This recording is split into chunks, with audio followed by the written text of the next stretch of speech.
Bonjour, Marie du Sherpa de Prapoutel.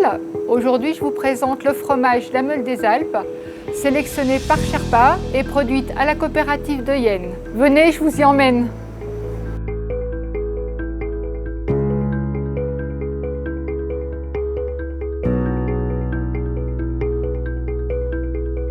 Bonjour Charlie. Bonjour Marie, bienvenue au GAEC des Cordiers à Saint-Jean-de-Chevelu en Savoie. Et qu'est-ce qui se passe dans les tables? Eh bien là c'est le moment de la ration, de la distribution de la ration. Et elles vont nous préparer un bon lait pour ce soir après la traite. Et cette race, elles sont c'est la tarine. magnifiques. Alors nous on dit la tarine, hein. Le nom officiel c'est la tarentaise. Oui, elle est originaire de la vallée tarentaise.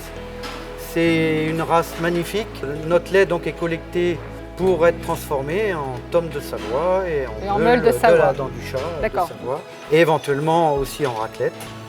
Merci beaucoup Charlie pour ton accueil. De rien. Maintenant on va se rendre à la coopérative pour aller voir la fabrication du bon fromage.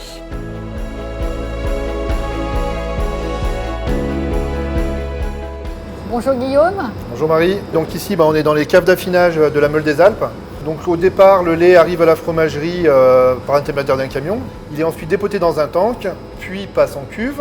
Oui. Le fromager va le transformer, c'est-à-dire pour cela il va faire coaguler son lait en rajoutant de la présure. D'accord. On obtient des meules donc, qui sont cerclées. Donc, ce sont des fromages qui pèsent entre 40 et 45 kg. Ils vont être laissés à acidifier pendant 5 ou 6 heures. Puis le lendemain, ils vont être plongés dans un bain de saumure. La saumure va permettre au fromage de créer une croûte, puis de saler l'intérieur du fromage. Les fromages vont ensuite arriver en cave, où là, ils vont être soignés de 2 à 3 fois par semaine. Voilà. Moi, ce qui me tenterait, c'est de pouvoir la goûter. Eh bien, allons-y. Allez.